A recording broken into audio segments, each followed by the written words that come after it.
sur la boîte vocale de Céline et Margot. Laissez un message après le bip. Coucou les filles, c'est Manon. J'espère que vous allez bien. Vous me manquez. Alors écoutez, moi mon confinement est assez rigolo parce que j'ai eu la brillante idée de rencontrer quelqu'un juste avant le confinement. Et quand je dis juste avant le confinement, en fait, c'est littéralement juste avant. Genre, on a fait notre premier date la veille de l'annonce du confinement. Du coup, c'est un peu frustrant. Et en même temps, c'est drôle parce que du coup, on s'écrit un petit peu tous les jours et on apprend à se connaître. Chose qu'on n'aurait peut-être pas fait s'il n'y avait pas eu le confinement.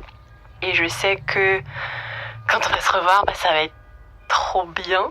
Et ce sera mieux que si on avait couché ensemble au bout de quelques rendez-vous s'il n'y avait pas eu le confinement, quoi. Donc ça me fait quelqu'un à qui penser, donc c'est assez chouette. Et à côté de ça, moi je pense que ma grosse découverte du confinement, c'est que je fais beaucoup de sport, ce que je n'ai jamais fait dans ma vie. Vraiment, je me concentre sur moi, je prends vraiment soin de moi, de mon corps, de ma tête. Et c'est vraiment chouette. Voilà, je fais des rimes en même temps. J'espère que vous, ça va, que tout se passe bien, que tout se passe bien pour tous les auditeurs et auditrices de NL. Je vous embrasse très très fort et on se voit très très vite. Salut Céline et Margot, c'est Yasmine.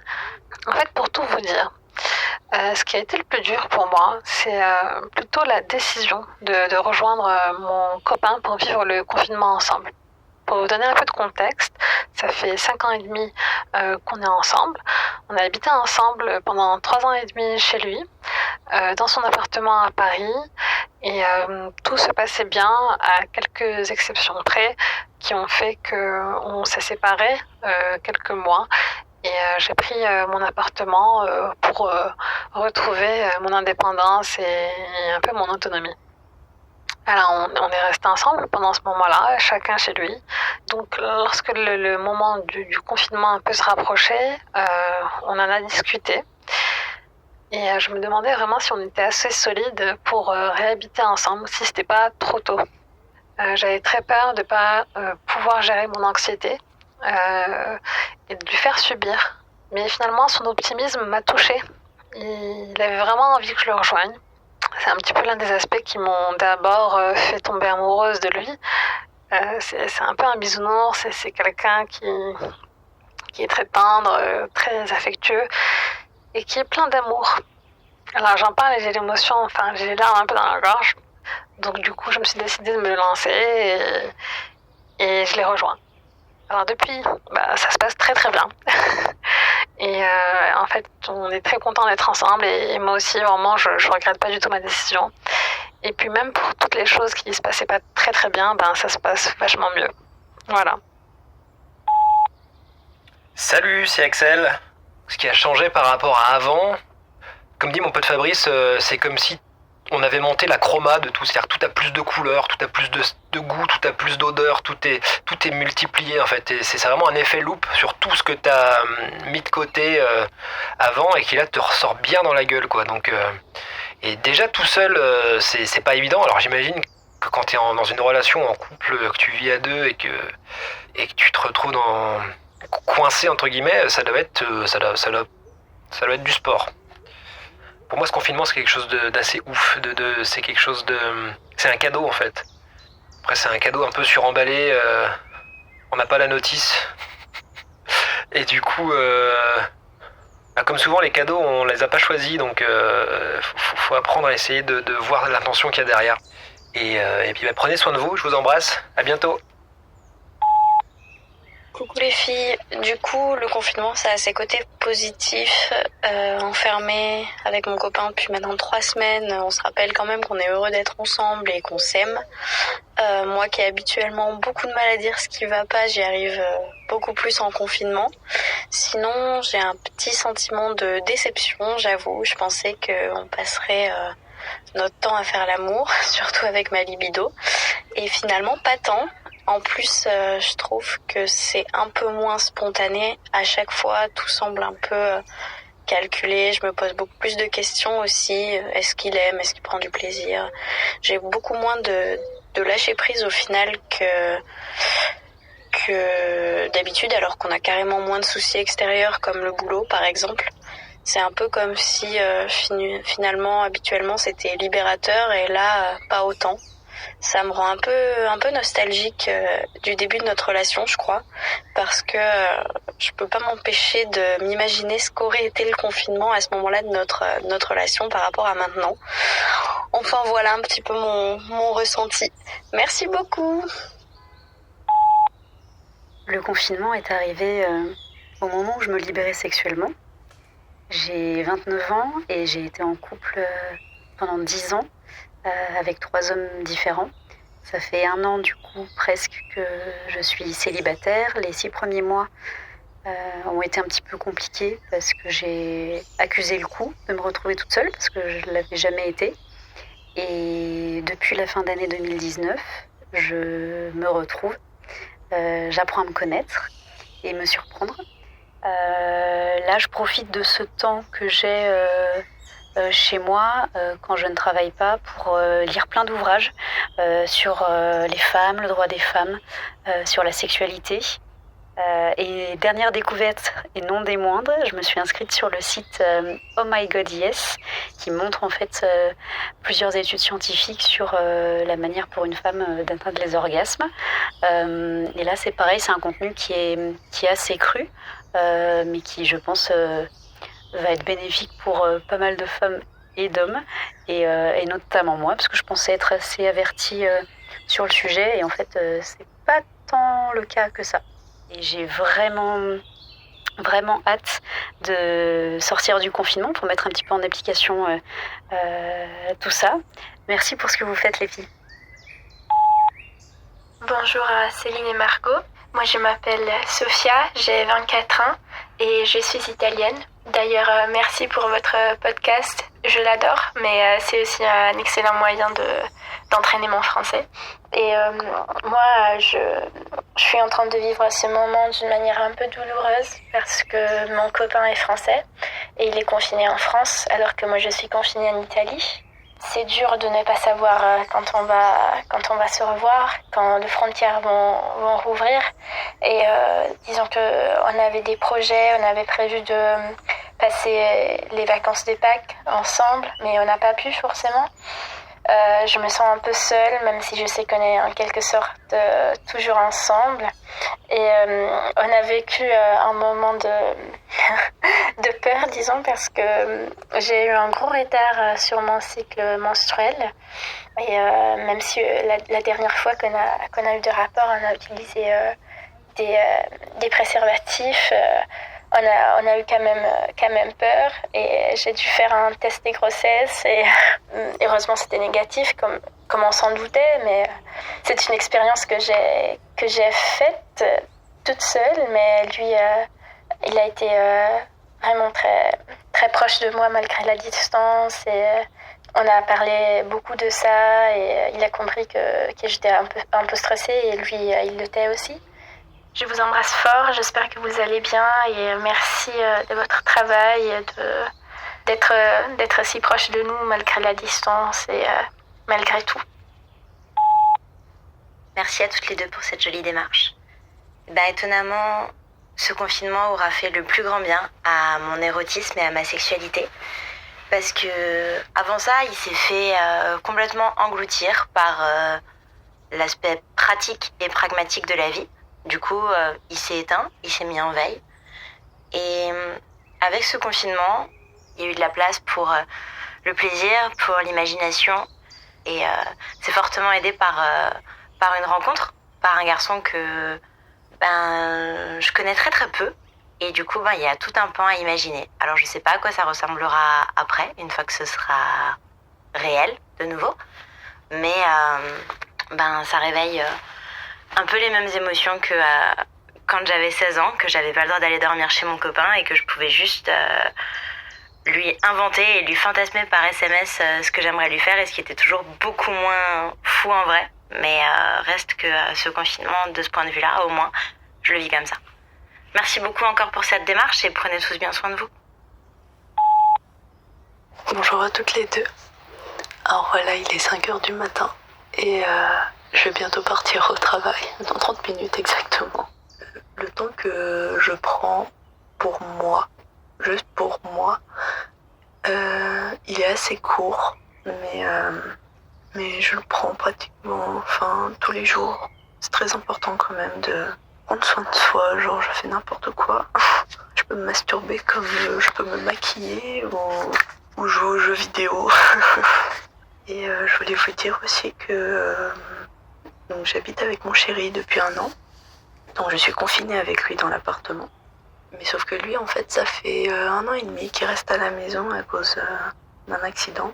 Il peut pas travailler depuis 1 an et demi. Donc comment dire qu'on a un peu l'habitude quand je suis à la maison qu'on soit tous les deux tout le temps. Ah voilà, bon confinement à vous. J'espère que vous allez bien. Gros bisous. Je m'appelle Johannes, j'ai 40 ans. Moi, je repense à la phrase de Pascal Quignard, qui disait que l'angoisse est un autre nom du désir. Et j'ai un peu l'impression qu'il y a vraiment eu de ça dans ce confinement avec ma copine. Enfin, même on va dire double angoisse. Déjà de ce qui se passait, surtout au début, de pas trop savoir ce qui nous tombait sur la gueule et tout ça, et de est-ce que c'était grave ou pas. Et en plus, ça faisait que 2 semaines qu'elle était venue s'installer chez moi et on n'avait pas vécu avec quelqu'un depuis des années. Ça a été assez intense au début, les premières semaines justement, peut-être avec ce truc de s'installer ensemble, de vivre quelque chose d'à peu près historique, quoi. Et puis après, voilà, la mécanique du désir est ce qu'elle est, et d'avoir l'objet de son désir un peu toujours à portée d'yeux, de main. On a eu une petite période de calme, et puis bon, après, justement, paradoxalement, avec la routine s'installant, en fait, je trouve que ce désir un peu puissant est revenu, cette confiance. Et voilà, donc je pense que ça crée une sorte de dialectique intéressante, de cercle vertueux entre cette confiance, cet amour et du coup cette bonne partie de cul qu'on se fait là depuis. Alors, comment est-ce qu'on vit l'amour et le sexe en période de confinement ? Eh bien, en tant que célibataire, on utilise beaucoup son Satisfyer et autres vibromasseurs. J'ai commencé à parler à quelques personnes au tout début du confinement via Bumble, qui est une application de rencontre. Et assez rapidement, il y a un gars, qu'on appellera Geronimo, avec qui le courant est vachement bien passé. Donc, gros coup de cœur. Mais les conséquences du confinement se sont fait ressentir assez vite. Et tout l'enthousiasme que t'as de parler à quelqu'un qui te plaît se transforme un peu en frustration. T'es frustré parce que tu peux pas toucher sa peau, sentir s'il sent bon. Et pour revenir au mec, on s'est fait quelques apéros en visio, on se parle tous les jours. Et progressivement, ça a un peu commencé à devenir caliente. On est vite passé des photos de plats qu'on se cuisinait à des photos de paires de gambettes pendant la séance de sport, jusqu'à s'envoyer des nudes et des vidéos de nous en train de s'adonner à des plaisirs solitaires. Voilà, c'est complètement zinzin. Je fais jamais ça, et surtout pas avec des gars que j'ai jamais vus en vrai. Et je devrais pas dire ça parce que #restez chez vous, mais on essayait de trouver une solution pour que l'un aille se confiner chez l'autre. Ce qui en soi est totalement irréfléchi si t'y penses. Ça se trouve, il y en a un des deux qui est psychopathe. Mais voilà, bon courage et peut-être à bientôt. Bonjour Céline et Margot. J'ai rencontré mon chéri en septembre. Notre relation est donc jeune et nous avons décidé de se confiner chacun de son côté. On s'appelle tous les jours, on s'envoie des messages, parfois on se parle par visio, et c'est déjà une grande chance. Mais ça fait maintenant 5 semaines que nous ne sommes pas touchés. On réinvente notre sexualité à distance avec plein d'astuces. On a par exemple écrit des textes érotiques qu'on s'est lus, on s'est inspiré de Vox ou Cox. J'ai testé pour la première fois le striptease sur Signal, l'application cryptée. Alors là, pour ma part, je pense que je n'ai pas réussi à faire en sorte de le mettre dans le mood.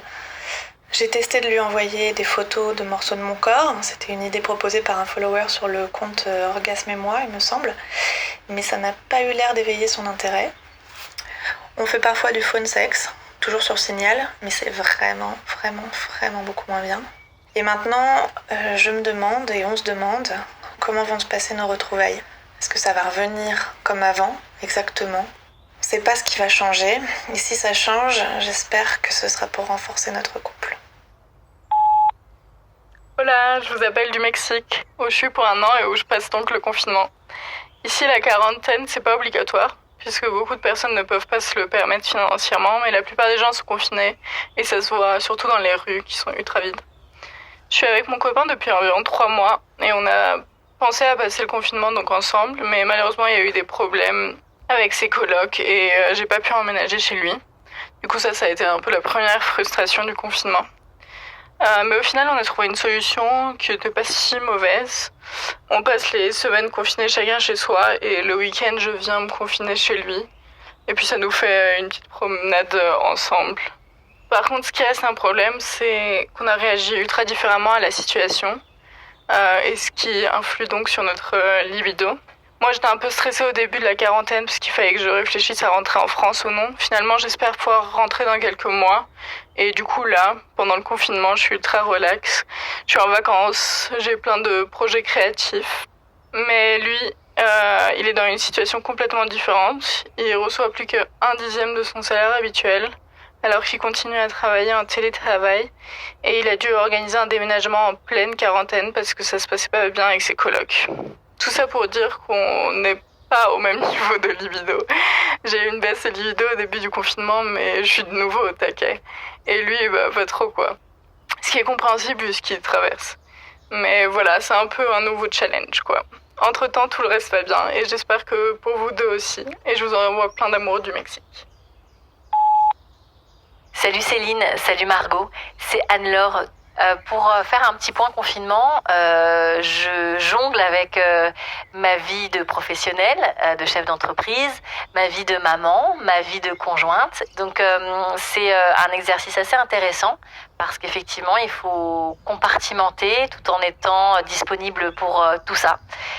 J'ai beaucoup vu passer sur les réseaux sociaux les injonctions qui tombent les unes après les autres, le coiffeur, l'esthéticienne, le soutien-gorge et les ongles, enfin voilà, j'en passe. Et c'est vrai que ça, c'est un vrai bonheur, en tout cas, je trouve, de profiter de ça, de pas porter le masque social dans lequel on vous attend, mais s'accepter le matin avec ses cheveux blanchissants et pas coiffés, avec son visage pas maquillé, et puis peut-être s'habiller un peu plus simplement, en tout cas avec moins d'artifice. Ça n'empêche en rien d'être coquette et propre, hein. Tout ne passe pas forcément par des artifices, mais ça, je trouve ça que c'est très intéressant parce que cette reconnexion avec soi, ensuite, elle déborde sur son propre corps, sa propre sensualité, et forcément avec l'autre. Donc je pense que ouais, c'est assez intéressant de faire un petit point là-dessus avec soi et puis après avec son conjoint, vivre H24 avec quelqu'un que vous avez l'habitude de voir le matin, le soir, le week-end, mais avec les enfants, la famille, les potes, etc. Là, on est beaucoup plus en tout petit comité. C'est un challenge aussi, essayer de toujours être à l'écoute, de plaire, de choper les signaux de tendresse, de se donner du temps, de qualité. Voilà, tout ça c'est des petites choses, mais ce confinement nous ramène un peu à ces petites choses qui sont finalement primordiales, parce que c'est ces petites choses qui font après de belles choses. Donc voilà, je vous souhaite en tout cas à tous et à toutes une bonne fin de confinement. On nous parle du 11 mai, mais on ne sait pas vraiment si c'est par là que ça se passe. Seul l'avenir nous le dira. Prenez tous et toutes soin de vous et à très bientôt. J'ai 35 ans et pour moi le confinement, ce sont les avions à qui on a coupé les ailes. Et les distances qui retrouvent du coup leur réalité dans un monde où quasiment 2000 km ne se faisaient avant qu'en 2h30 et qui prennent aujourd'hui des jours. Mon confinement, c'est d'être à la maison avec un homme que j'aime, mais d'être séparé de la personne avec qui je vis un amour qui est une évidence au seul moment de notre relation où nous traversons réellement une crise grave. Et du coup, quand on est séparé en confinement, en plus de la distance qui est jamais simple, on vit des incompréhensions. On craque sans pouvoir se voir pour en parler.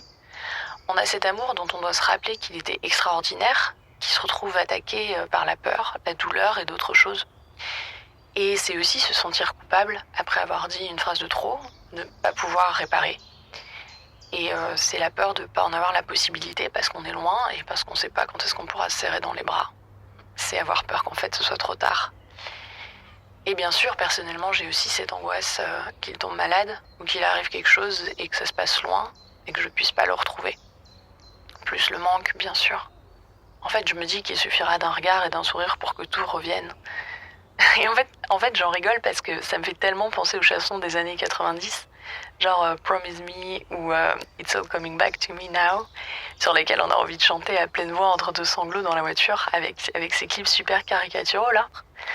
Si j'ai laissé ce message, c'est pour tous ceux qui vivent ça en ce moment parce que je suis sûre qu'il y en a plein et que je voulais rapporter quelque chose qu'il m'a dit et qui m'a fait en fait retrouver le cap, qui est vivement les jours meilleurs parce qu'il y en aura quand les avions revoleront et qu'on pourra se retrouver.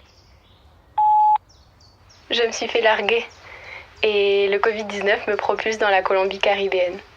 C'est en rêvant à des amandiers que je vous raconte mes petites histoires sous mon abricotier. Bon, je vais enfoncer une porte ouverte en disant ça, mais pour moi, cette pandémie a vraiment eu des airs de l'amour aux ans du Corona. D'abord, c'est rigolo parce que lui, il adorait García Márquez. Et moi, pas. Ça aurait déjà pu nous mettre la puce à l'oreille. Après un début prometteur et des échanges adorables et doux, etc., il a passé 3 semaines sans moi et s'est rendu compte que, comme Fermina, ce n'était pas vraiment ça. Comme elle, il a vu que ce début d'histoire avait des contours un peu flous parce que finalement on restait 2 étrangers. Alors il m'a tout tendrement et tout honnêtement servi le très attendu « je crois qu'on ne veut pas vraiment la même chose ». Et je veux dire que je peux même pas vraiment lui en vouloir. Qui a envie de s'aventurer dans une histoire sans vraiment connaître la personne et sans pouvoir la voir? Aussi idéaliste que je suis, je pense que la pandémie accentue les attentes et donne aux sentiments une autre dimension. Lui, il a été mon échappatoire, ma petite fenêtre sur le monde, si on veut. Et il m'a sorti de ma réalité qui est pas forcément très très gaie. Et du coup, je pense que pour lui, qui le vit très bien, je suis devenue un peu une corvée, une autre chose dont il devait s'occuper, sans profiter de la légèreté d'un nouvel, entre guillemets, amour. Tout est devenu bien sérieux, bien vite. Et toutes les chances que moi j'ai vues dans cette histoire, il y a trouvé des obstacles. Et c'est tout légitime, des fois c'est juste comme ça. Du coup c'est terminé et bon, ça n'a rien de dramatique évidemment, C'est un garçon chouette, comme il y en a des milliers. Ceci dit, à cause du confinement, le parallèle ne s'arrête pas là puisque je peux pas forcément gérer les choses comme je le ferais d'habitude. Très sainement, en allant sur Tinder pour me choisir une autre victime ou alors en allant danser avec mes copines. Je pense que le contexte nous renvoie vachement aux trucs hyper dysfonctionnels qu'on fait pour gérer le rejet. Et bon, en soi, tu peux toujours appeler une copine et boire un verre de vin, mais c'est quand même pas la même chose. Et finalement, avec toute la nonchalance latino-américaine, je le dis très sereine, todo pasa, même le corona. Bonjour, vous n'avez aucun nouveau message.